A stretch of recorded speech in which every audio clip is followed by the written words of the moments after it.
Este documentário é baseado em pesquisas recentes sobre a jornada épica de Lehi e sua família através da Península Árabe até as Américas. Estes são os locais no Oriente Médio onde Lehi provavelmente viajou.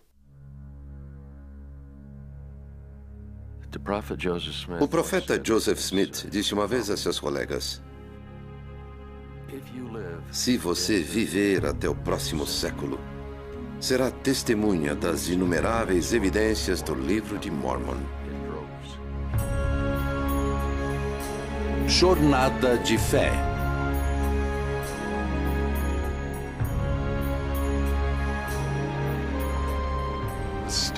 A história da jornada épica de Lehi e Saria se inicia neste lugar, em Jerusalém.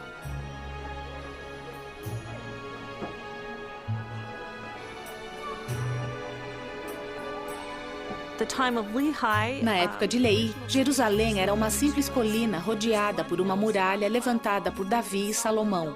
É a cidade que Lehi andava com frequência e na qual via muitas pessoas que lhe eram familiares. O templo era um local central onde as pessoas iam para oferecer sacrifícios e orações. Esta cisterna estava aqui nos dias de Lehi e Saria e era uma fonte vital de água para toda a cidade. Uma das tarefas de Saria talvez fosse a de recolher água todos os dias para a sua família. Existe uma nascente em Jerusalém, a nascente de Gion, cujas águas passam por um túnel até o poço de Siloé. Lehi e Saria provavelmente conheciam este lugar e o visitavam. Talvez este fosse o lugar onde ela encontrava as pessoas falando sobre o que seu esposo estava fazendo ou dizendo. A família de Lehi era uma família próspera, de várias maneiras. Eles possuíam rebanhos, tinham uma casa em Jerusalém, possuíam o que se chamava uma terra de sua herança, uma terra designada como herança, e possuíam riquezas como prata, ouro e objetos preciosos. No início do livro de Mormon, vemos que Lehi soube que era da tribo de Manassés.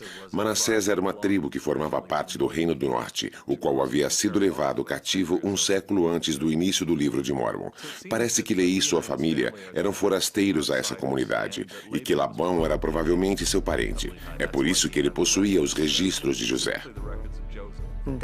Eles eram descendentes de José e o registro josefita, que havia sido gravado sobre as placas de bronze, estava na posse de Labão.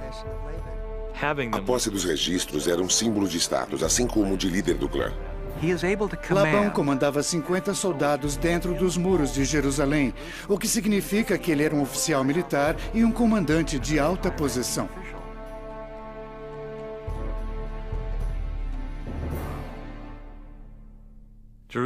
Na época de Lehi, Jerusalém estava passando por um período de muita dificuldade. Embora Jerusalém não fosse poderosa no tamanho e em termos de poder político e força militar, era uma cidade de grande importância em termos de assuntos internacionais.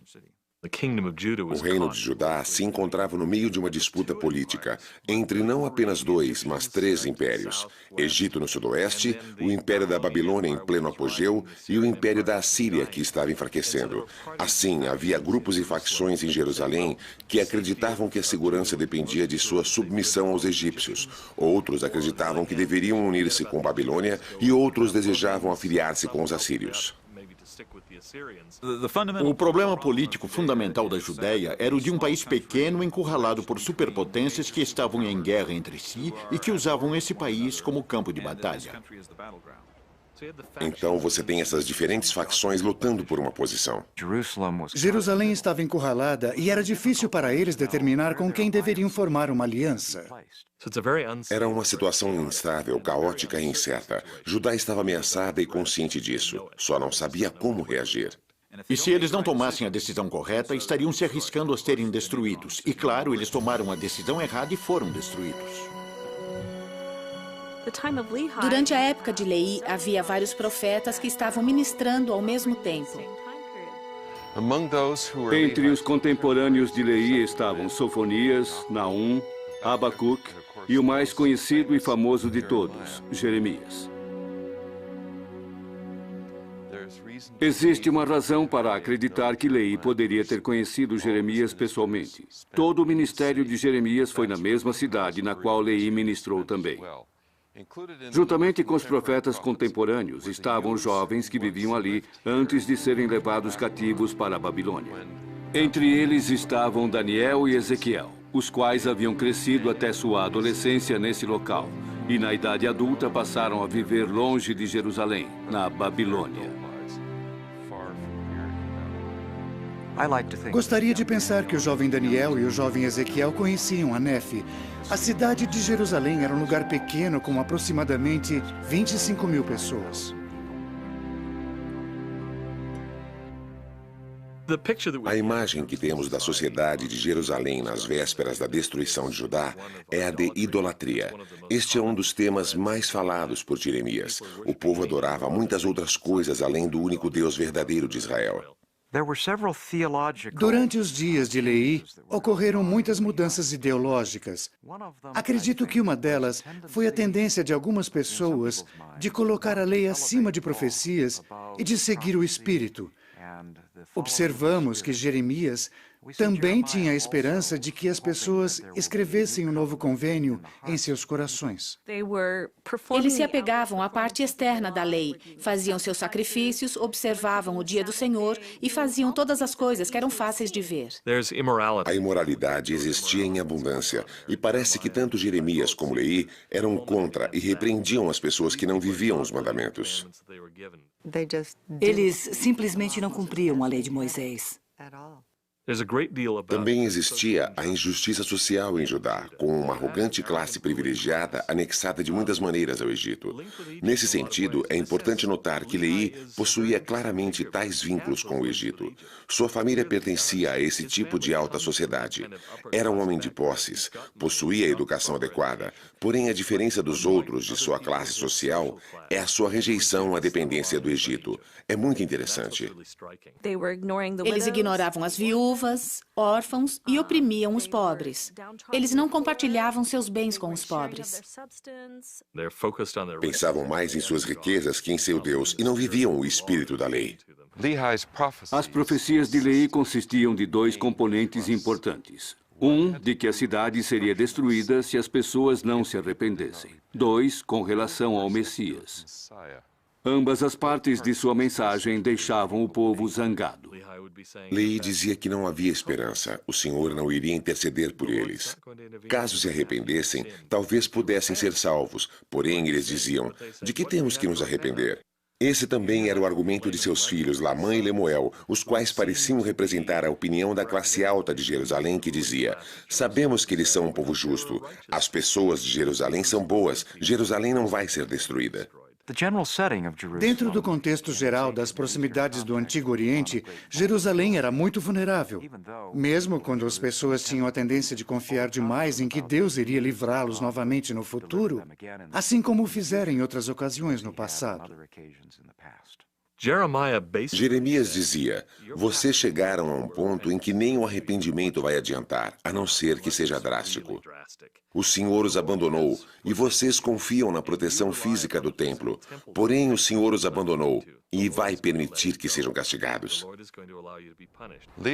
Leí foi chamado em 597 a.C. e começou a pregar no primeiro ano do reinado de Zedequias. As pessoas ficaram contra ele. Finalmente, a pressão e as ameaças contra sua vida eram tão duras que o Senhor pediu que partisse. No final, Leí só tinha uma saída. Ele não podia ir ao norte ou ao leste, onde estava a Babilônia. Ao oeste estava o Mediterrâneo e ao sudeste estava o Egito, o qual não havia dado um bom resultado ao profeta Urias, que havia fugido para o Egito antes de ser extraditado de volta a Jerusalém e executado por profetizar contra seus habitantes da mesma maneira como fizera Leí. A única saída era o sul, rumo à Arábia.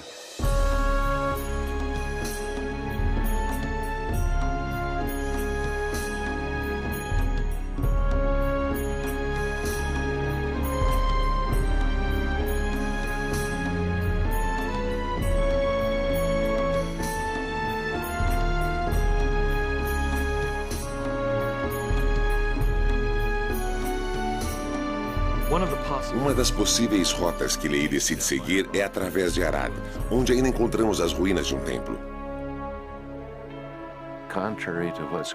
Ao contrário do que os eruditos têm dito por anos, que o único templo, o único lugar onde estas ofertas eram aceitáveis, se encontrava em Jerusalém. Agora sabemos que havia templos em outros lugares. Este era um santuário que foi usado na cidade de Arad, comissionado primeiramente nos dias de Salomão. E na minha frente se encontra o pátio externo. Atrás de mim está o lugar santo, e atrás dele o Santo dos Santos, acompanhado de 2 altares do incenso. Muitas pessoas se surpreendem pelo fato de que Nefe edificou um templo ao chegar ao Novo Mundo, dizendo que nenhum judeu devoto edificaria um templo fora de Jerusalém. De fato, judeus devotos edificaram templos fora de Jerusalém, e possivelmente Leí e seu grupo passaram por esses locais. Um dos aspectos importantes da lei mosaica era o fato de que a pessoa teria que estar pelo menos a 3 dias de viagem do santuário a fim de poder oferecer sacrifício. Essa parece ser a razão pela qual Nefe deixa claro em seu relato que ele e sua família se haviam afastado o suficiente do santuário, de modo que seu pai pudesse oferecer sacrifício e assim estar em conformidade com a lei de Moisés.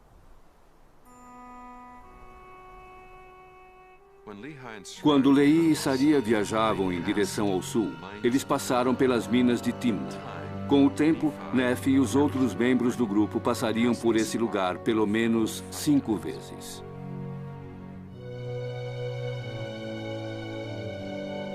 As minas de Timna estão entre as mais antigas do mundo. Sabemos que os egípcios operavam estas minas, os famosos faraós como Ramsés, Sete, Merefta e outros. Essas minas também eram operadas pelo reino de Israel, de maneira que eram conhecidas como as minas do rei Salomão. Estas minas haviam estado em operação no mínimo por 1000 anos antes da época de Leí. As minas de Timna eram importantes e indicavam que havia atividade metalúrgica. Eram de grande importância na antiga Israel. Sem dúvida, essas minas e as operações de fundição estavam no apogeu na época que Nefe passou através desse vale. Provavelmente ele deve ter estado aqui durante suas viagens entre o Mar Vermelho e Jerusalém, cuja jornada ele fez 5 vezes. Sendo que Nefe vivia em Jerusalém, deveria estar ciente dos diversos locais na cidade onde se encontravam os artesãos. E é possível que ele tenha sido um aprendiz de metalúrgica. Poderia ser que Nefe tenha estudado, aprendido e trabalhado com metais, talvez como designação da família, o que lhe permitiria fazer placas de metal e escrever nelas. Ele disse, eu fiz as placas nas quais estou escrevendo. Portanto, sabemos que possui habilidades de metalurgia. Não existe dúvida de que Nefe admirava os trabalhos finos de metal. Essa foi a primeira coisa que notou sobre a liarrona, que era esmeradamente trabalhada. Ele toma tempo para descrever-nos a espada de Labão. Assim, ele admirava um trabalho de metal bem feito. E no processo de tirar a vida de Labão, ele tomou tempo para admirar a sua espada. Ao chegar ao Novo Mundo, ele estabelece a fabricação de espadas, usando a espada de Labão como modelo. Se eles tinham noções de metalurgia, isso deve ter determinado a direção que foram. Seria um trajeto familiar e um lugar conhecido. Se eles trabalhavam com metais, conheciam as minas de Timna.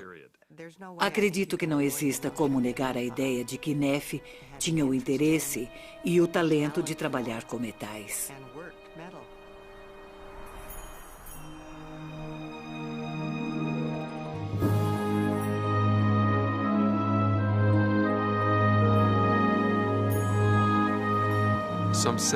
A uns 120 quilômetros ao sul de Aqaba, a 3 dias de viagem a pé da cidade, tem um vale ou um desfiladeiro profundo que corta as montanhas de granito que correm ao largo do Golfo de Aqaba.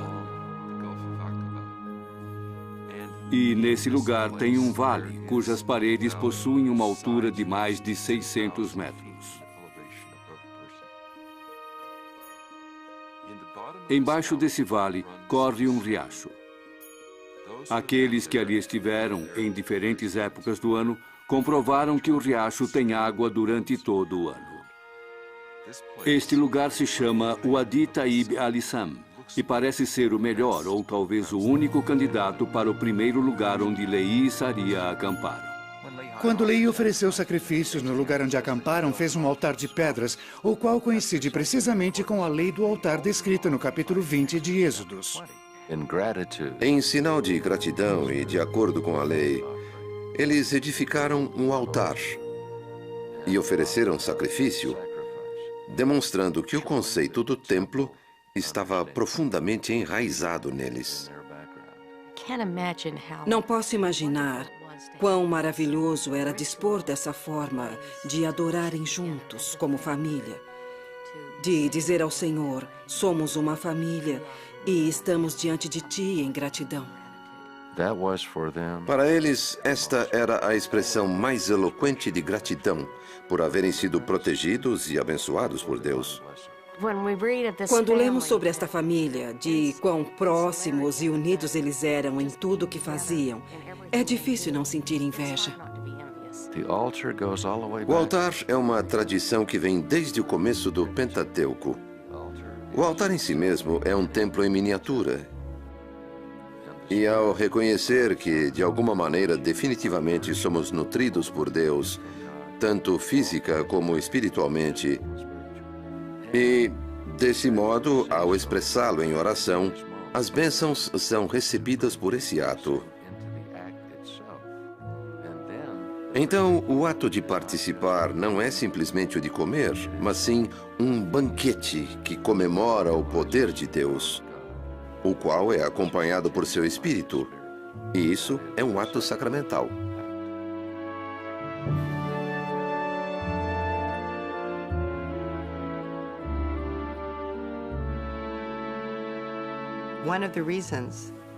Uma das razões pelas quais Nefi e seus irmãos retornam pelas placas de bronze é para ter um registro escrito. E sabem que não podem ensinar o idioma a seus filhos sem que tenham um registro escrito. Lehi não é somente um profeta desse povo. Ele mora com eles, ele é seu patriarca, ele é seu pai. E eles se reúnem, adoram juntos, oferecem sacrifícios juntos. Eles estudam as placas de bronze juntos. Uma das partes mais emocionantes do livro de Mormon é quando as placas de bronze são entregues a Lehi. Ele as abre e começa a ler. Lehi é a imagem do que as placas de bronze ensinavam sobre os antigos e sobre a família escolhida de Abraão. E esse é o papel de Lehi como patriarca. Ele se emociona quando toma conhecimento de que pode ler sua genealogia ali. Ele pode ler sobre seus antepassados. E, claro, esse era um registro dos Josefitas, porque, afinal de contas, ele era um descendente de José.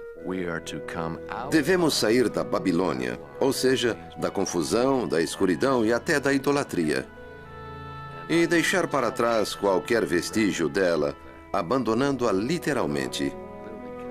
Isso combina com o simbolismo de renascimento, e era isso que estava acontecendo com a família de Lehi e Saria.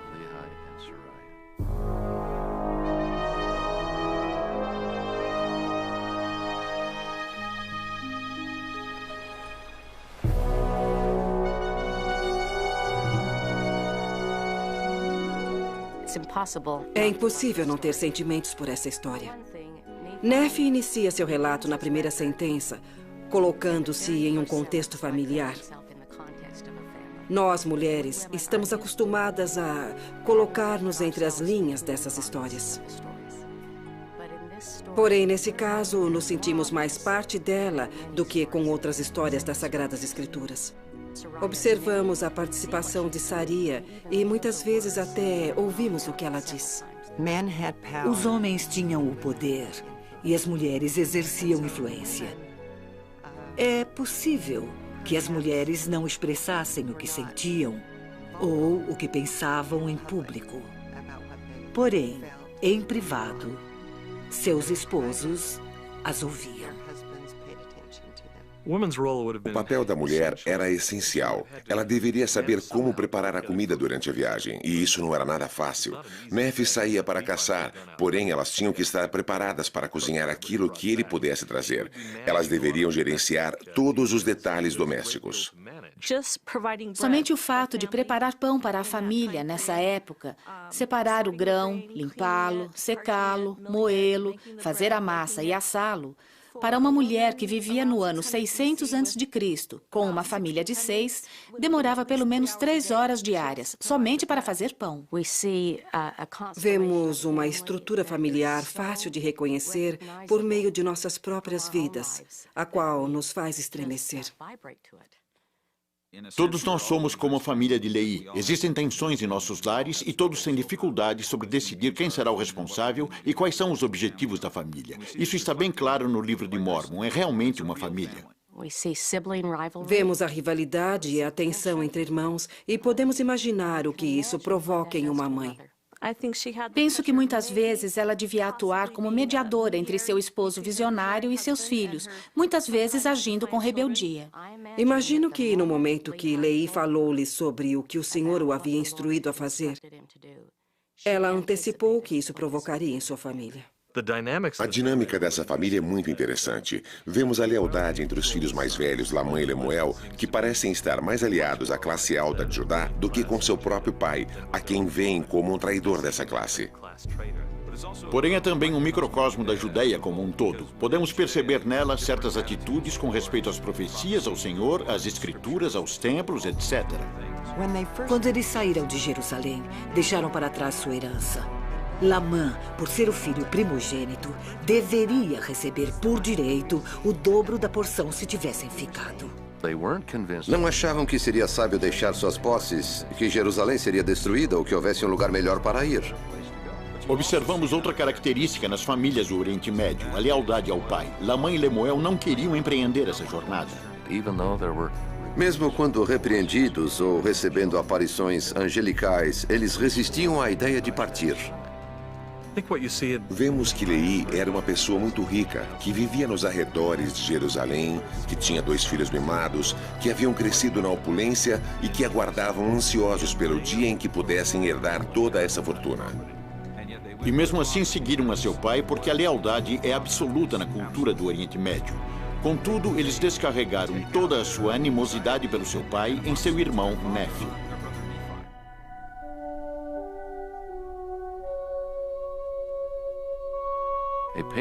O patriarca não só se preocupa por uma numerosa posteridade, mas como Abraão, deseja que seus descendentes sejam dignos merecedores das bênçãos. O que eles veem em seu pai é que ele subitamente traiu a sua situação. Ele se transforma nesse fanático religioso que deseja afastá-los do lugar de sua herança, privando-os do conforto que estão acostumados. Nefe diz que Leí implora a Lamã e Lemuel com todo o sentimento de um terno pai. Algo que entristece a mim e mulheres que conheço é o fato de terem filhos com Lamã e Lemuel e de encontrarem grande consolo no fato de que ainda assim elas mantêm uma relação amorosa com esses membros da família. Elas dizem que, embora eles abandonassem a fé, ainda assim nos amamos e passamos bons momentos juntos. Isso é um conforto para a mulher. Mas no caso de Saria, isso não aconteceu e isso me causa muita pena.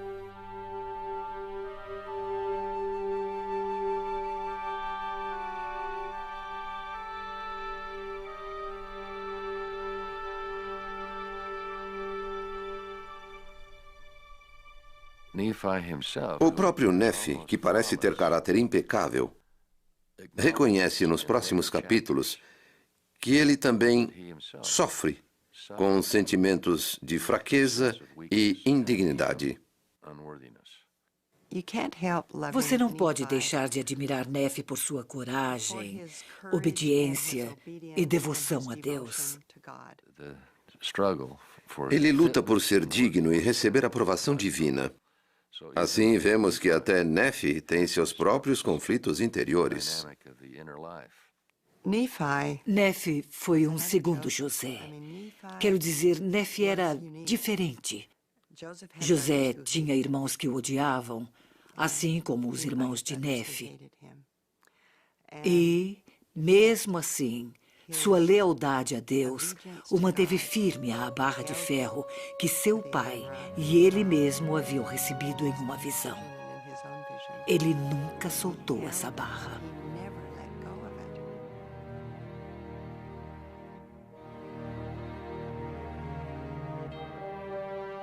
O livro de Mormon começa com uma família, mais precisamente com Lehi e Saria.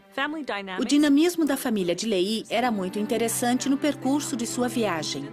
Por exemplo, lhes é pedido que voltem para buscar Ismael e sua família, para que suas filhas pudessem casar-se com os filhos de Lehi. E o casamento é um evento muito significativo para uma família naquela época. Parece engraçado que Laman e Lemuel reclamaram por ter de voltar pelas placas de bronze. Porém, estavam dispostos a retornar por suas esposas. Eu penso em Saria e não posso deixar de imaginar como a vida de uma mulher pode mudar tão drasticamente como a dela. Ela possuía riquezas, muitos parentes e uma rotina de tradições e amigos. E toda a estabilidade que houvesse em Jerusalém. E tudo isso muda por completo durante o período de somente alguns meses. Quero dizer, quando eles voltam para buscar as filhas de Ismael e todos estão casados, subitamente ela tem uma família para ser integrada à sua. Assim, quando seus filhos se casam, novos membros se incorporam à família e Lehi passa a ser o patriarca dessa nova e numerosa família. Em Ezequiel 16, Deus usa o convênio do casamento como uma analogia do relacionamento que criou entre ele e a casa de Israel. Ao analisar essa analogia, podemos ver certos elementos desse sagrado convênio do casamento e como era praticado na antiga Israel. O casamento envolve uma promessa e um convênio, um lavamento com água, unção com azeite, vestir-se com roupas de linho delicadamente bordadas e uma coroa colocada na cabeça da noiva. O grupo de Lehi havia mostrado sua fidelidade aos mandamentos do Senhor. Agora estavam todos juntos, as duas famílias reunidas, prontas para iniciar sua jornada, dependendo um dos outros para sua sobrevivência. Com a ajuda do Senhor, através da liahona, ou pequeno compasso, eles partiram. Nefe relata que eles atravessaram o rio Lamã, o qual se torna uma linha divisória simbólica, sendo que nunca retornariam a seu lar em Jerusalém. Durante os dias de Lehi e Saria, o comércio de incenso já era próspero. Quando Lehi saiu de Jerusalém, parece ter seguido o caminho inverso da rota do incenso. Se nossa conclusão estiver correta de que Lehi seguiu a rota do incenso no sentido sul, às margens do Mar Vermelho, e ele sabia exatamente aonde ir, então ele tinha obtido esse conhecimento por experiência própria ou por contato com os mercadores do sul da Arábia ou de outras partes da região. O nome Lehi é bastante comum no sul da Arábia. De fato, um grande número de reis possui o nome de Lehi Atar.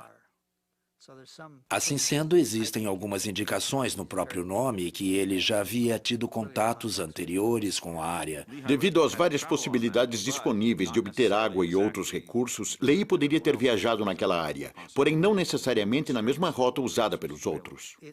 Parece que Lehi estava de alguma forma familiarizado com a cultura local para poder realizar essa viagem.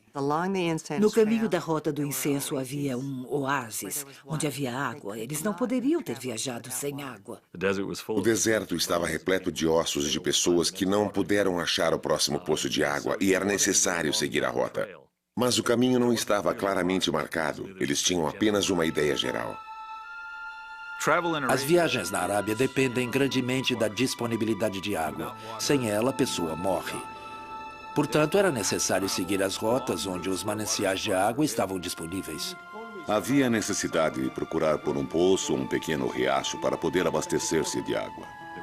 Era uma questão de vida ou morte. Os poços estavam distantes entre si, requerendo das pessoas um bom estado físico para poder realizar a viagem. Tudo indica que começaram ao longo da costa do Mar Vermelho, mas eventualmente chegariam até as montanhas. Não sabemos se cruzaram por um dos caminhos conhecidos ou se a Liahona os guiou por outras rotas.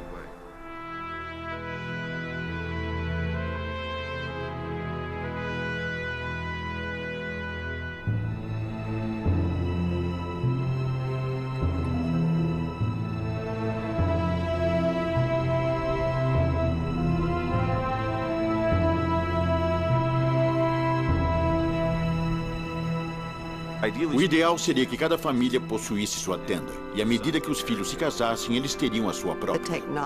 Na época de Lehi, as tendas eram feitas provavelmente da mesma maneira como na época de Abraão, de pelos de cabra. A maneira tradicional de viver em tendas nas sociedades dos beduínos tem sido muito estável, sendo que eles, através de experiências, desenvolveram durante séculos a melhor maneira de construí-las. As tendas mencionadas por Nefe, quando ele diz, e meu pai habitava em uma tenda, devem ter sido semelhantes àquelas usadas atualmente pelos beduínos. As maneiras como eles confeccionavam as tendas era muito interessante. Geralmente eles teciam pelos de camelo e de ovelha, formando longos painéis que depois eram unidos para formar as tendas. À medida que a jornada progredia, as mulheres teciam nesses pequenos teares, criando essas longas faixas de tecido que depois eram unidas e amarradas para construir novas tendas.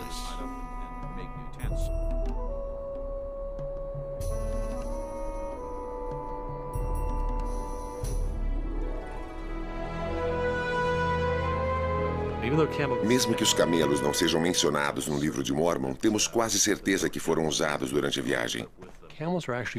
Os camelos são animais usados para longas viagens. Desta maneira, não necessitam de muita pastagem ou grande quantidade de vegetação para se alimentar. Outra qualidade única sobre os camelos é de que eles podem viajar grandes distâncias sem alimento. A sua corcova é composta basicamente de gordura e não de água, o que lhes permite viajar grandes distâncias sem necessidade de comer. Então, quando chegasse a um oásis no deserto, você despenderia um bom tempo naquele local sem muita pressa. Teria tempo para alimentar seus camelos e dar-lhes água suficiente. Como viajante, você descansaria o tempo necessário para então empreender uma outra jornada até o próximo oásis. A maioria da comida e da água que Lehi precisava era obtida provavelmente através de seus próprios esforços. Os filhos de Lehi obtinham muito sucesso como caçadores, e talvez as montanhas servissem como esconderijo. Ao longo do caminho, existiam muitos animais, especialmente cabras monteses e ovelhas. E, claro, os árabes comiam camelo, carne de camelo. Uma das mais desalentadoras geografias da Terra é encontrada no interior da Arábia. Lehi e Saria dependiam do Senhor para essa travessia tão difícil.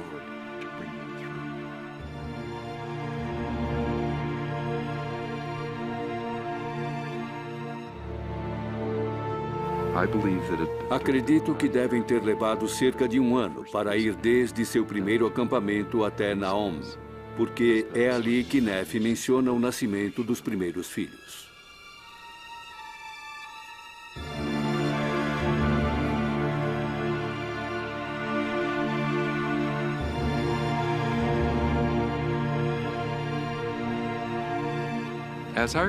Ao ler o livro de Mórmon, eu suspeito que Ismael já esteja doente e fraco de saúde. E esta era uma das razões pelas quais a família parava tanto para descansar, para recobrar as energias e a coragem para prosseguir.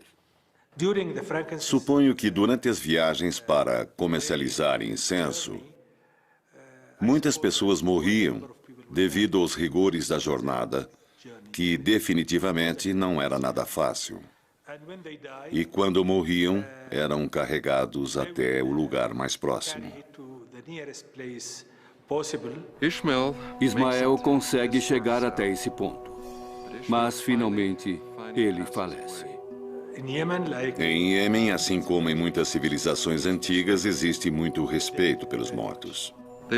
Aqui eles enterraram Ismael e lamentaram muito. Uma das razões pelas quais lamentaram foi porque ele era um israelita. E o fato de ser enterrado longe de seu lar era uma grande perda. As sepulturas eram conhecidas ao largo da Rota do Incenso.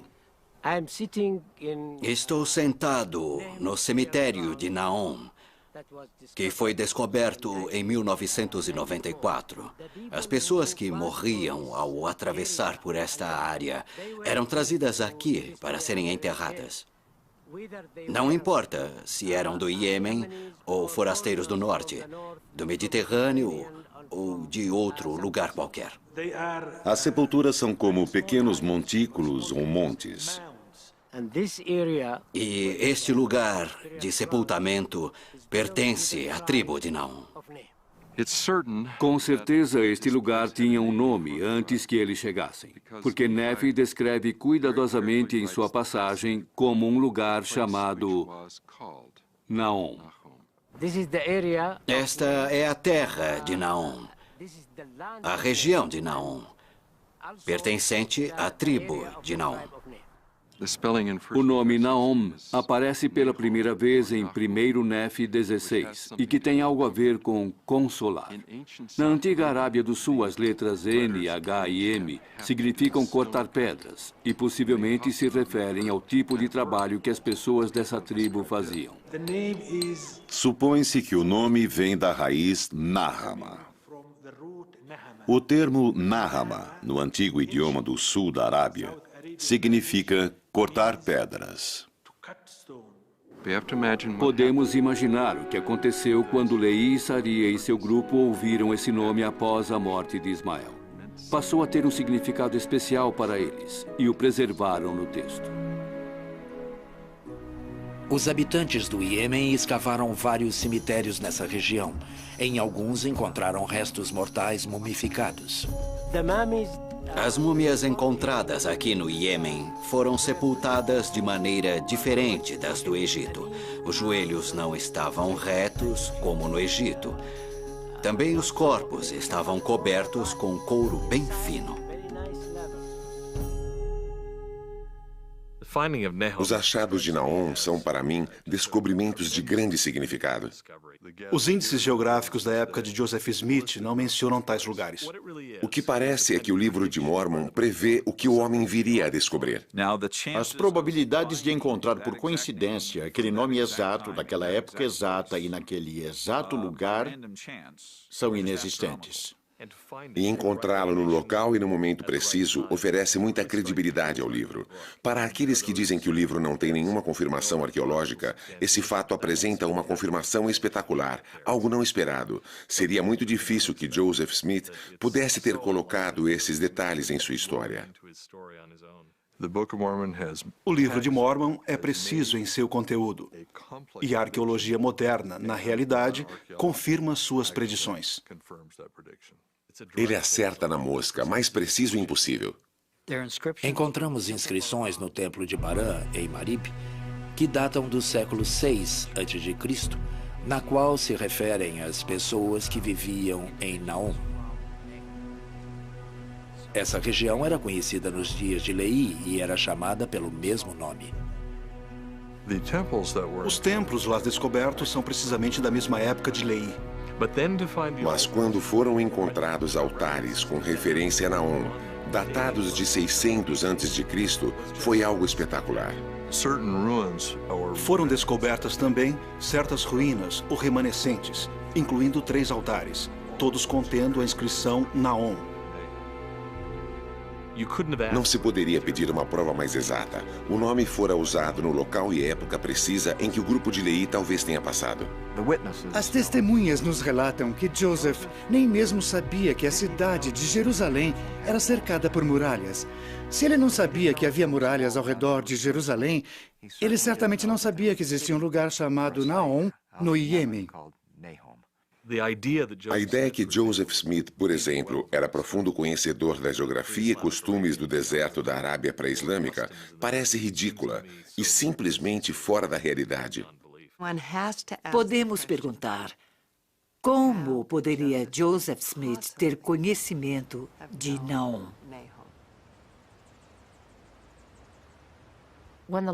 Quando o Senhor pede que façamos algo, Ele não apresenta uma agenda completa com planos, mapas e itinerário. E sim, um passo de cada vez. Quando as filhas de Ismael choraram pela morte de seu pai e o sepultaram em Naom, o fizeram em uma terra desconhecida.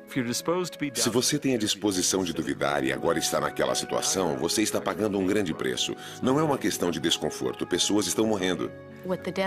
Com a morte de Ismael, se apresentaram novas situações que eles deveriam enfrentar. Eles poderiam murmurar, reclamar e depois planejar tirar a vida de alguém. Ou, por outro lado, buscar o Senhor por conforto e consolo. Mas sempre existem opções e as pessoas têm a liberdade de decidir como reagir. E depois disso, foi-lhes pedido que enterrassem a seu pai e continuassem a jornada. Algo muito triste.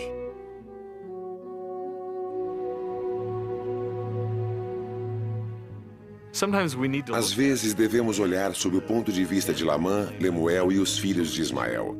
É muito fácil se sentar confortavelmente como fazemos e dizer que eles não deveriam murmurar, eles deveriam ter entendido.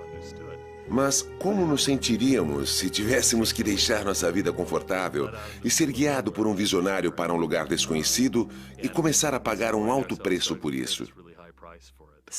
Dessa maneira, eles lamentaram e deve ter sido algo bem difícil para eles. Depois, tiveram que partir sem nunca mais retornar. Deve ter sido muito difícil, pois eles eram muito achegados, de acordo com suas práticas religiosas, aos túmulos de seus ancestrais.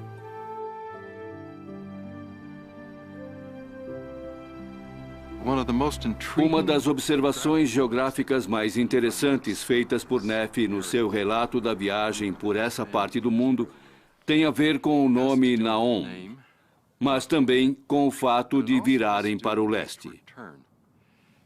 A referência de virar para o leste parece nos indicar que, primeiro, sua família estava viajando junto à rota do incenso, e, segundo, ele tinha conhecimento dessa nova rota.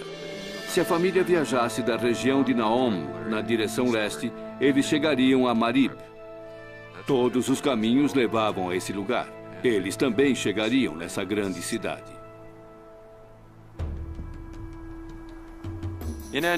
Na antiguidade, Marib foi uma das cidades mais importantes do mundo e uma das escalas na legendária Rota do Incenso. Marib foi também a sede de um dos templos mais famosos conhecido do Antigo Mundo, chamado Maram Bilquis,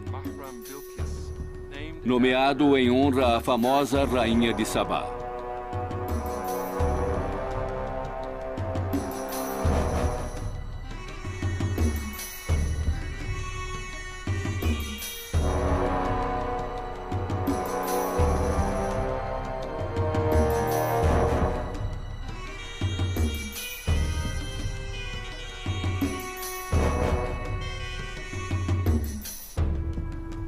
Marib chegou a transformar-se num grande centro urbano devido a seus sistemas de represas e irrigação.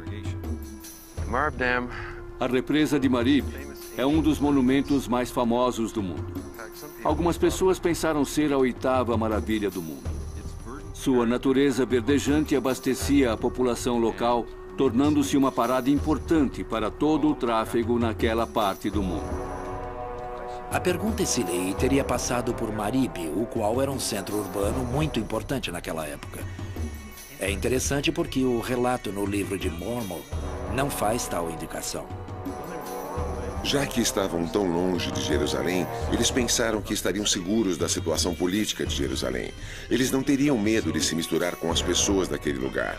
De fato, essa seria uma boa ideia. Assim, acredito que eles foram a essas cidades em busca de provisões. Penso que, devido à grande população dessa área, teria sido muito difícil passar por essa região sem ter encontrado outras pessoas. Acredito que eles devem ter encontrado algumas pessoas que viviam em Marib. O que Lehi e Saria teriam encontrado ao passarem por aqui? Talvez a represa ainda não estivesse completamente terminada. E talvez o suficiente para que essa área de Marib fosse verdejante, semelhante ao sonho de Lehi, no qual ele se encontra num campo com a árvore.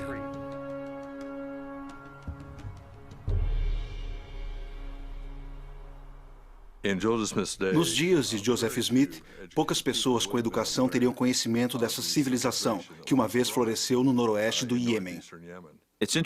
É interessante que não encontramos indicação de que Lehi tenha interagido com pessoas na Arábia, mas lemos que ele sabia o nome de certos lugares. Isso implica que eles tomaram conhecimento desses nomes ao falar com outras pessoas. Duvido que Lehi tenha feito todo esse trajeto da Rota do Incenso sem ter cruzado com outras pessoas. Ele não deve ter encontrado muitas pessoas. Essa região não é muito povoada, mas de vez em quando deveria ter encontrado alguém. Só no final dessa jornada ele tenta passar despercebido. Ele era diferente dos outros, teria se sobressaído como um estrangeiro. Eles evitaram o máximo possível ter contato com outras pessoas por segurança. Você passa por tantos reinos, estados e sheiks, e também necessita pagar impostos e fazer negócios com eles, comprar e vender. Todos os árabes daquela época eram politeístas. Eles tinham uma grande quantidade de deuses que estavam agrupados em um tipo de família. Aquelas pessoas tinham seu próprio deus chamado Dulu Samani, o deus do céu, e este deus era o deus das caravanas. Há grandes diferenças entre a cultura religiosa própria e a crença religiosa das populações locais. Acredito que Lehi evitaria dar qualquer coisa que poderia ser oferecida a outros deuses. De acordo com a lei de Moisés, isso seria muito errado.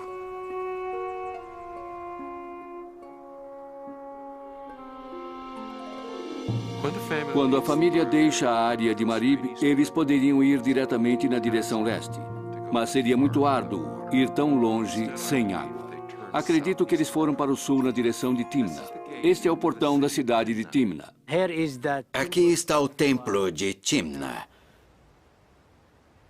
dos habitantes de Timna, conhecido como Templo do Deus Am. Timna foi a capital do reino de Catabanian. Esse era o lugar principal onde paravam as caravanas que vinham do leste. Existiam leis que governavam a entrada na cidade, e essas leis estavam escritas nas laterais da entrada à cidade. Será que Lehi e Saria, juntamente com seu grupo, passaram por essa área? Acredito que esse é o único local em que poderiam ter vindo para obter água, o elemento-chave dessa jornada.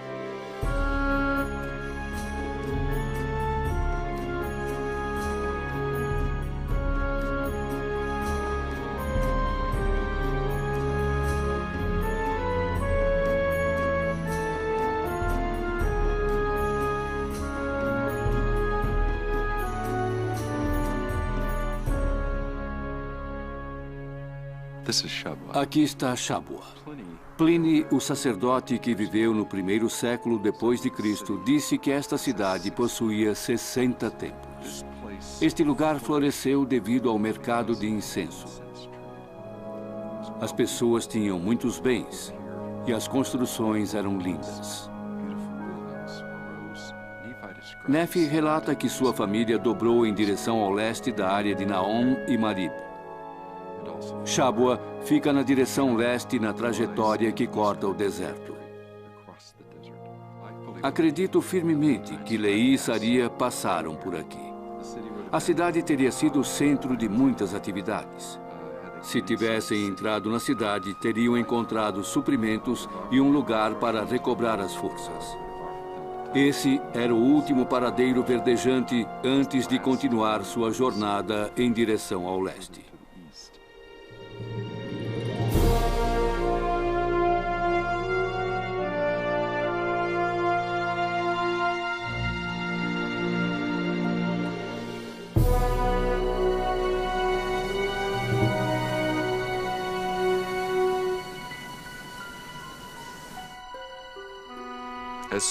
Ao saírem de Shabwa, eles também deixam para trás a segurança. A cidade oferecia certo raio de proteção, mas no momento em que estavam além daquele raio, eles estavam em território inexplorado. Essa parece ter sido a pior parte da jornada. Não sei quais eram as condições para as mães darem à luz, mas deve ter sido bem mais fácil do que fazê-lo no meio do deserto. Nefi menciona como as mulheres eram corajosas e maravilhosas, como podiam amamentar os seus bebês, como podiam caminhar com energia sem nunca murmurar. Isso não parece normal, visto que estavam entrando na parte mais difícil da jornada. Nefi paga tributo em homenagem a essas mulheres tão corajosas. Quando eles mencionam que as suas mulheres foram fortalecidas, eu penso, graças aos céus, elas poderiam ter morrido. Mal posso imaginar esse tipo de vida. Essas mulheres que foram levadas ao deserto, algumas já mães, entre elas Saria, tinham que conceber, dar à luz, carregar seus filhos nos braços e no ventre.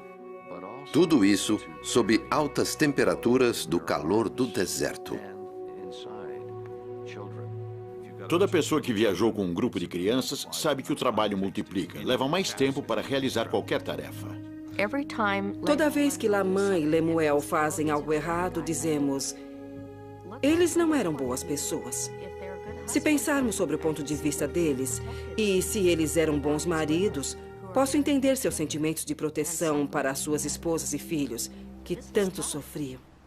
É muito difícil.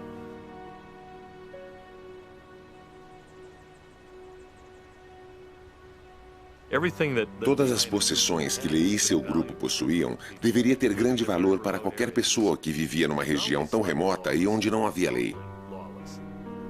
Eles devem ter passado por regiões habitadas unicamente por tribos onde não havia lei e nenhum controle de Estado ou governo. Essas tribos viviam em constante estado de guerra entre si. As batalhas não eram contínuas, mas podia acontecer a qualquer momento. Se você não pertencia a nenhuma tribo, era considerado como um intruso e não tinha nenhum aliado para defendê-lo. Ninguém estava do seu lado para ajudar. Além disso, eles tinham camelos, bens, mulheres, tudo o que os outros queriam. E estando num grupo relativamente pequeno, a situação era muito insegura. Um pequeno grupo como esse poderia estar sujeito a ser assaltado e levado como escravo. Eles tinham costumes religiosos diferentes aos daquele lugar e seriam considerados estrangeiros sem nenhum direito ou proteção. Uma das coisas que mantinha a ordem era a capacidade de se vingar se alguém fizesse algo contra eles. Mas Leí não representava nenhuma tribo, assim não tinha ninguém para vingar a sua morte, roubo ou qualquer outra coisa. Ele estava totalmente vulnerável. Sendo que viajavam sem proteção por um vasto lugar, naquele momento o Senhor determinou que não chamassem a atenção de outras pessoas. Deveriam passar por aquele local da forma mais inadvertida possível. Nem mesmo podiam acender fogo. O que teremos para comer hoje? Resposta: carne crua. Quando Nefi explica do orgulho que tinha de todos os que viajaram, especialmente das mulheres, ele indica que comiam carne crua e de que se tornou doce para eles. Doce para eles. Somente Deus poderia ter feito tal coisa. A Liahona se transforma em seu guia. Eles deixaram a rota do incenso e entraram numa área conhecida como a Área Desolada. Eles entram numa região na qual qualquer pessoa em seu juízo perfeito não se atreveria a entrar. O deserto da Arábia é um lugar inóspito, no qual ninguém poderia sobreviver sem água por mais de 4 ou 5 horas.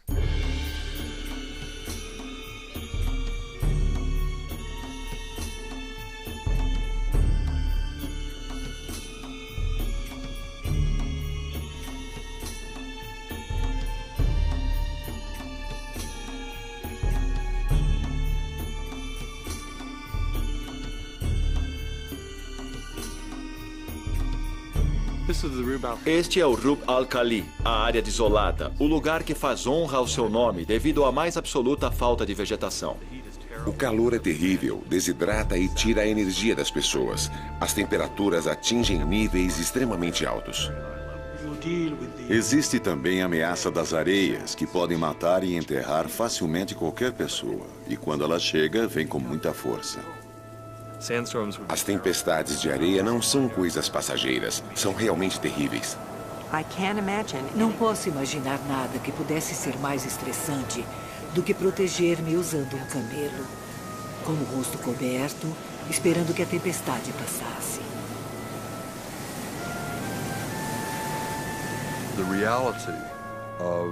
Para o leitor moderno, é muito difícil compreender a realidade deste local, constantemente hostil.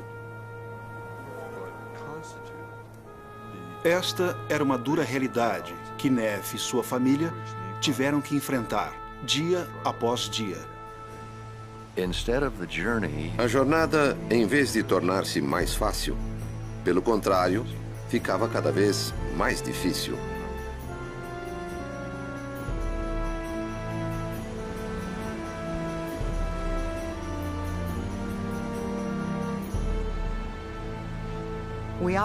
Costumamos dizer que a parte mais escura da noite é um pouco antes do amanhecer e que as mais ricas bênçãos chegam depois das mais duras provações. E isto foi o que realmente aconteceu. Foi provavelmente nesse momento em que o caráter de Neff, Sam, Jacó, José, Leí e Saria foram polidos.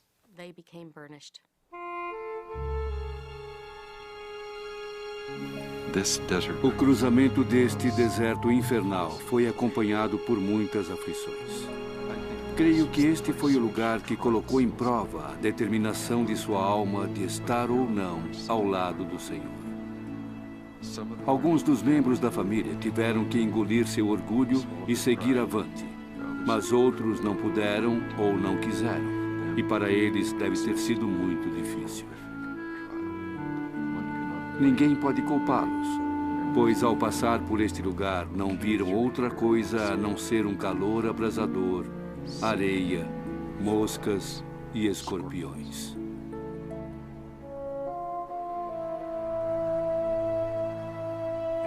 Por outro lado, aqueles que passaram pela prova, Deus lhes havia preservado e moldado para que pudessem ser um outro povo de Deus.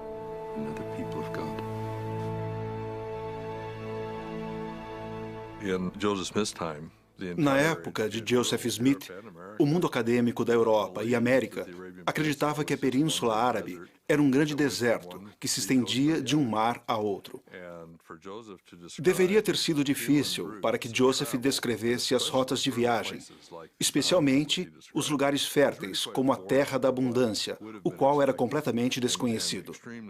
Encontrar tais lugares como aqueles descritos no livro de Mormon é realmente fantástico. Nesta fotografia da Arábia, tirada de um satélite, vemos uma pequena faixa verde de vegetação. Esta é a região de Dhofar, no Omã. Ela está quase que exatamente ao leste de Naom. Dentro desta ilha verdejante, na costa sul da Arábia, encontra-se a Terra da Abundância.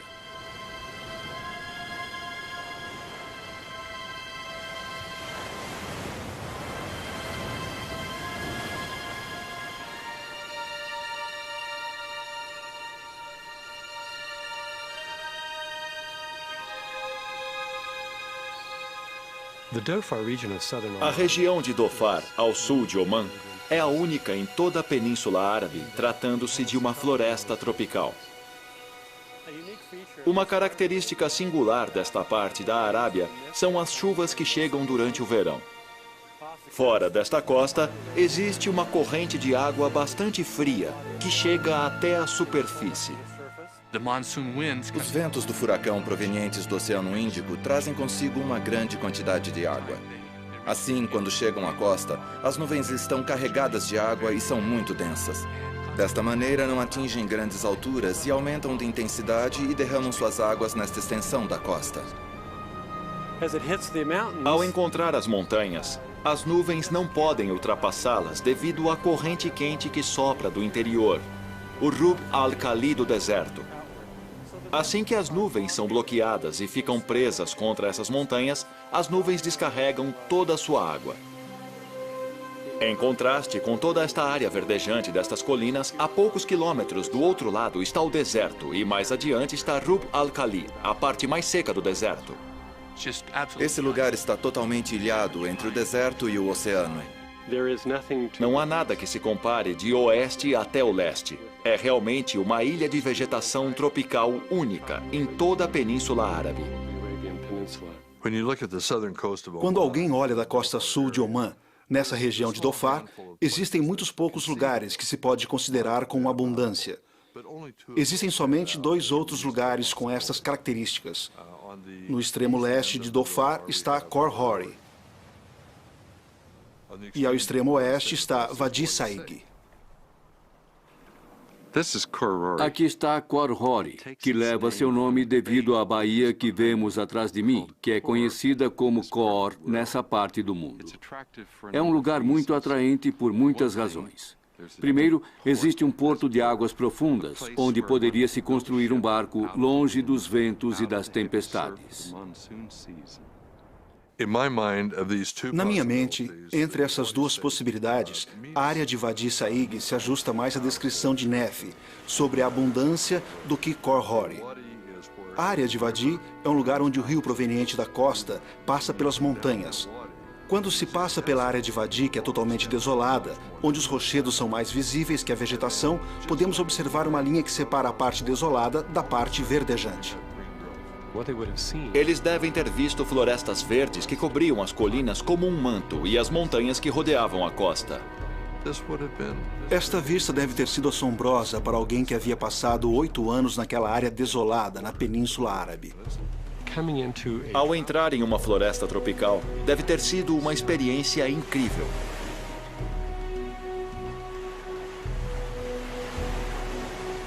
Nefi descreve esta área como abundância, pela grande quantidade de frutas e mel.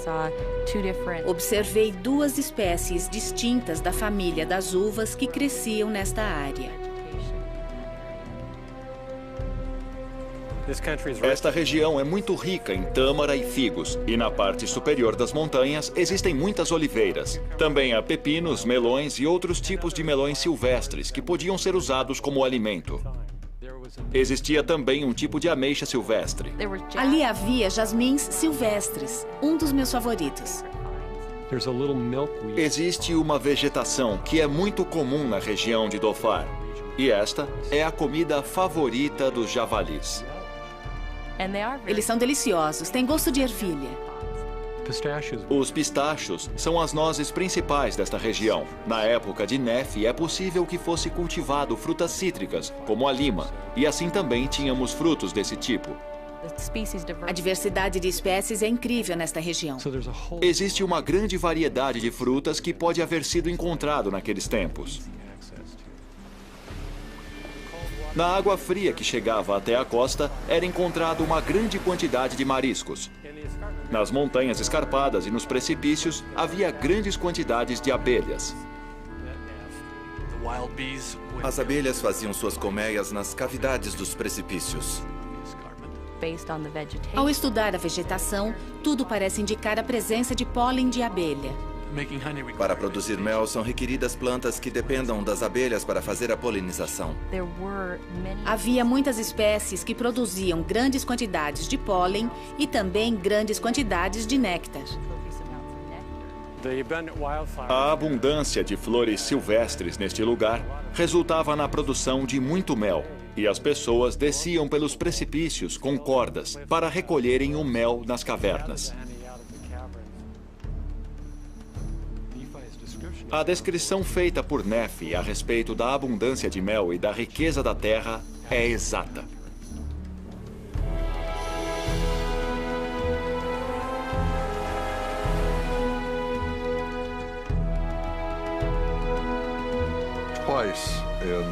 Duas vezes no capítulo 17, Nefi menciona esse monte aonde ele vai para orar.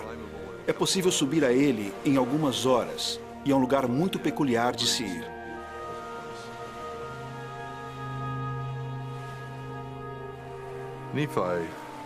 Nefe nos conta das dificuldades que ele tinha com seus irmãos maiores, indicando que eles tentaram matá-lo e lançá-lo ao mar.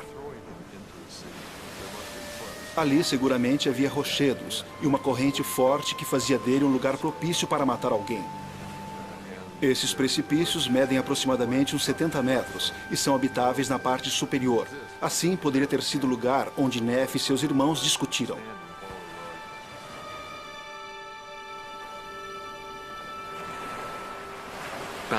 A Terra da Abundância não foi o final da viagem. Não sabemos quanto tempo passou desde que o Senhor falou a Nefe, mas é claro que ele desejava que continuasse sua viagem.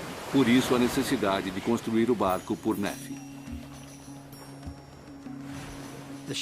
As embarcações que eles usavam naqueles dias nessa região eram seguramente para navegar por águas não muito profundas pela costa, ao invés daquelas mais elaboradas, usadas para navegar mar adentro.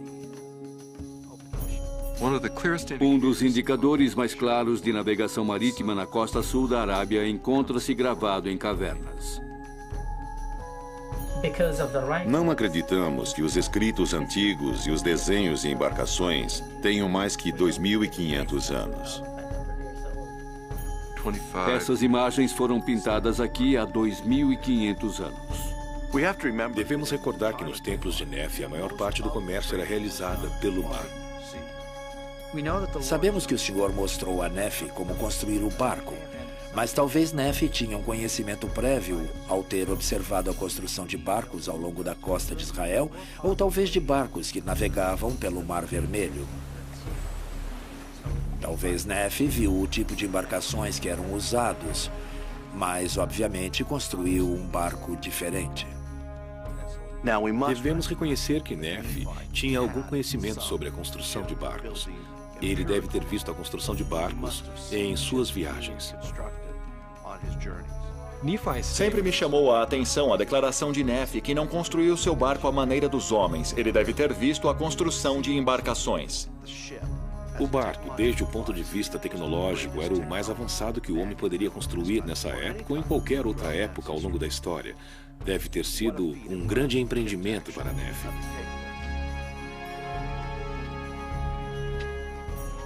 Quando foi mandado a Nefe construir o barco, ele fez somente uma pergunta ao Senhor. Onde posso encontrar os metais para fabricar as ferramentas para executar o trabalho? Não existem depósitos consideráveis de metal na região de Dhofar, em Oman. Não há nada documentado sobre a existência de cobre ou outros minerais ao longo da costa sul da Arábia. Nefe deve ter recebido direção divina para saber onde encontrá-los. Existem somente 2 lugares ao longo da costa onde se pode encontrar um pouco de ferro. Esta área onde estamos e outra pequena em Wadi Saig. Parece que Nefe sabia o que fazer com o mineral assim que ele o encontrou. Encontramos veios de ferro brotando na superfície da terra e através das rochas. Assim, não deve ter sido muito difícil para extraí-lo. Este depósito tem a particularidade de vir de uma grande profundidade e estar exposto à superfície. O mais interessante é que na sua composição se pode achar uma mistura muito suave de ferro com um pouco de água e também um pouco de carbonato de ferro. É interessante porque, ao encontrar esses 2 elementos na mesma rocha, se obtém um metal muito mais fácil de fundir. Perto da superfície, o carbonato de ferro forma óxido de ferro, sendo este o mineral mais desejado. Nunca encontrei em nenhuma parte do mundo um mineral de ferro como este. O Senhor fez todo o possível para que fosse fácil de usá-lo. A única coisa que tiveram que fazer foi extraí-lo com as mãos e utilizá-lo. Este mineral é muito concentrado, sendo não apenas fácil para Nefe encontrá-lo e extraí-lo, como também deve ter sido muito simples usá-lo na fabricação de ferramentas. Em apenas alguns minutos, se poderia juntar o mineral necessário para fabricar muitas ferramentas. A fabricação de ferramentas de ferro simplesmente requeria o aquecimento e depois forjá-lo com um martelo para dar o formato desejado. Ao chegar ao Novo Mundo, Neff se refere aos diversos tipos de metais que existiam em grande quantidade. É óbvio que estava muito interessado na geologia, metalurgia e na fabricação. Parecia ser muito habilidoso. Os ferreiros do Velho Oeste norte-americano faziam o mesmo que fez Neff. Ficou assombrado que existiram esses dois depósitos de minerais na Terra da Abundância, informação que Joseph não teria como saber.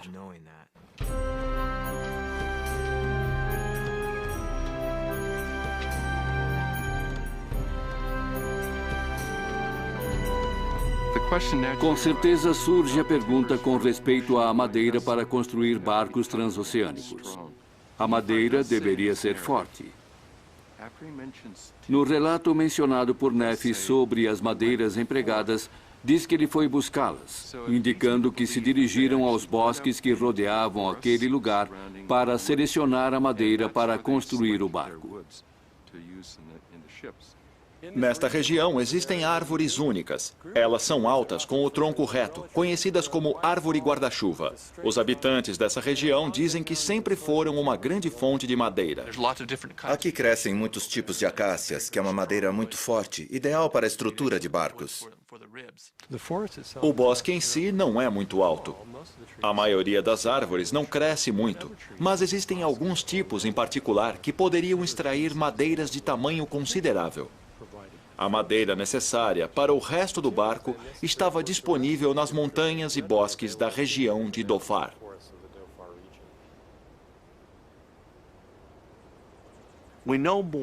Sabemos mais sobre como não era o barco de Neff do que como ele era, pois ele menciona que não foi feito à maneira do homem.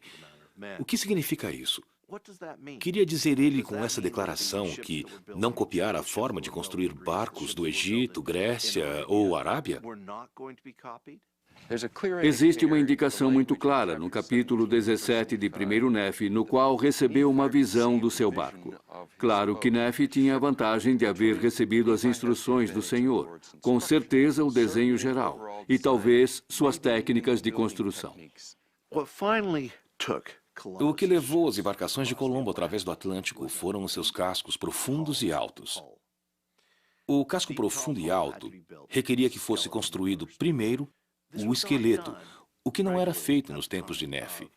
Seria isso que Neff mencionou quando disse que não construiria o barco à maneira dos homens? A primeira coisa que se fazia geralmente era construir o casco e depois o esqueleto. Caso o esqueleto fosse construído primeiro, o barco poderia ser mais alto e mais profundo. O que Neff decidiu foi construir primeiro o esqueleto e depois agregar o casco. Isto era uma inovação. Todos os barcos dessa região, naquela época, contavam com um sistema de timão simples ou duplo, o qual operava pelo costado inferior do barco até a popa. O timão era muito importante ao navegar em mar aberto, já que isso determinava a direção que permitiria ao barco ser impulsionado pelo vento ou protegê-lo em meio de uma tormenta inesperada. Sem timões bons, o barco afundaria.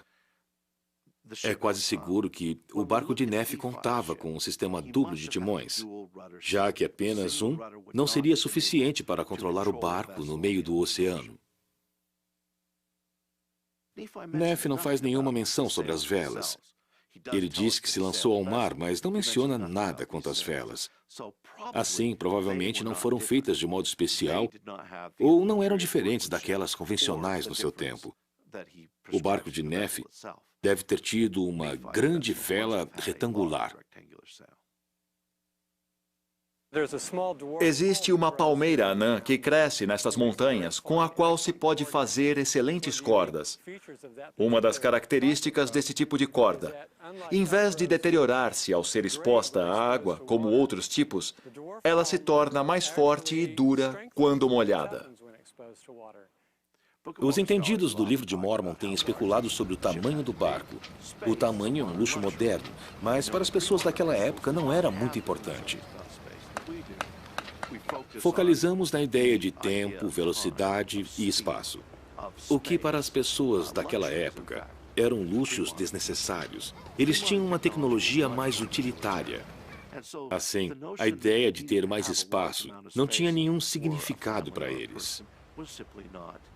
E eu acredito que o barco de Neff media menos de 15 metros de comprimento. Quanto tempo levou para construí-lo? De 2 a 3 anos, no mínimo. Sabemos que Neff nunca duvidou quando o Senhor lhe ordenou construir um barco desse tipo, mas também sabemos que seus irmãos estavam cheios de dúvidas, pois sabiam que Neff não tinha experiência como construtor de barcos. Uma vez construído o barco, todos estavam impressionados, incluindo aqueles que não haviam querido ajudar Neff. Sabemos que no final, Laman ficou admirado e felicitou seu irmão pelo bom trabalho na construção do barco, o que indica que este deve ter tido uma aparência magnífica.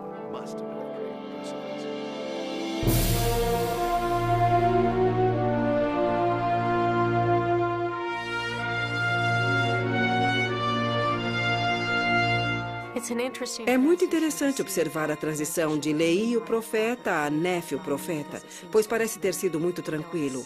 Não vemos que haja uma transferência de modo formal. A personalidade tão magnífica de Nefe permitiu não prestar atenção aos comentários negativos de seus irmãos, que questionavam com sarcasmo: "Você construir um barco?"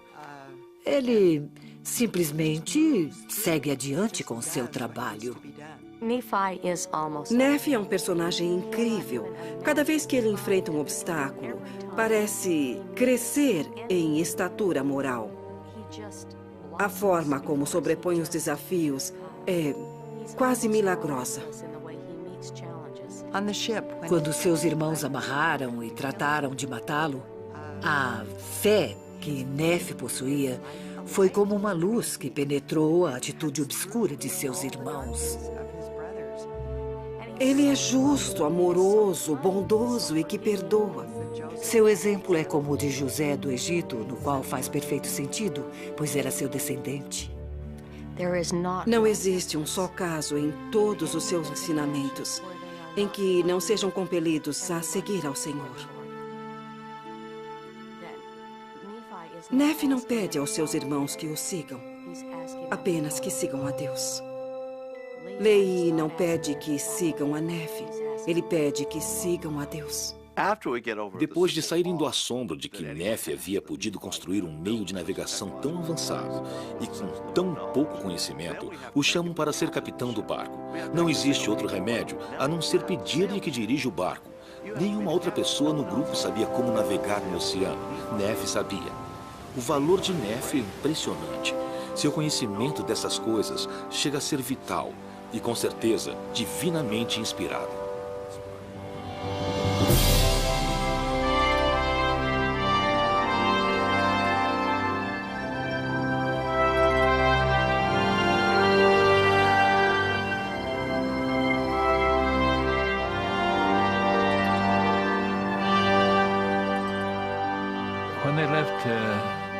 Quando eles deixaram a Península Árabe, a terra da abundância, se tivessem seguido o curso de outros navegantes árabes, teriam ido diretamente ao leste pelo Oceano Índico, no meio da estação dos temporais, com os ventos em direção à Península Índica. Sem dúvida, Nefe se manteve perto da costa. Isso não era só tradição entre os navegantes, mas faziam isso por razões de segurança e com o fim de se reabastecer. Chegaram até um estreito perto do Sri Lanka e continuaram até a parte oriental do Oceano Índico, até a Tailândia e a Península da Malásia. O problema maior que devem ter enfrentado foi a falta de água. Será que fizeram alguma escala em sua viagem? Sim. Seguramente foram até a terra para obter água e deixar que as crianças corressem na areia. É provável que tenham pescado em alto mar, O peixe é um alimento muito nutritivo, que contém muita água. Talvez tenham obtido água através das tempestades tropicais, mas isso não era muito confiável. Os barcos não se moviam com muita rapidez e era necessário que se reabastecessem. Velocidade e duração de uma viagem são conceitos modernos. Neff não tinha pressa e nada o pressionava. É possível que a viagem tenha durado muito tempo. A distância era grande e, devido a irem costeando, em vez de viajar em linha reta, a distância ficava mais longa. Mas não havia necessidade de acelerar. O lugar onde os ventos do ocidente causado pelo El Niño levavam era geralmente ao sul do Equador. O Havaí está muito ao norte. Fiji e a Nova Caledônia um pouco mais ao sul, com boas possibilidades. Depois, até o sul da Polinésia, as Ilhas Cook, Tahiti e outras aos arredores são possibilidades. Depois, eles se lançam em direção ao Novo Mundo. Essa deve ter sido a parte mais aterradora. É nesse momento que aparece o valor e a arte da navegação. Não existe aonde refugiar-se.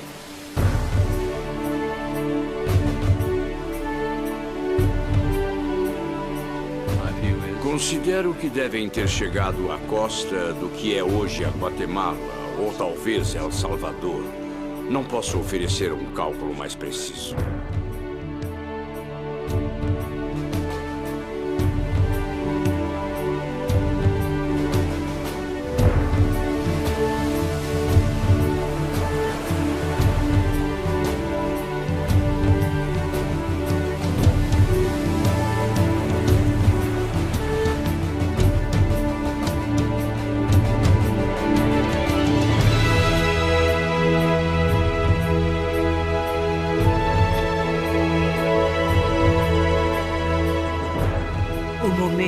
Chegada deve ter sido indescritível. Sabiam que podiam edificar templos e que podiam se estabelecer neste lugar e viver a lei de Moisés muito melhor do que as pessoas do Antigo Testamento jamais chegaram a fazê-lo.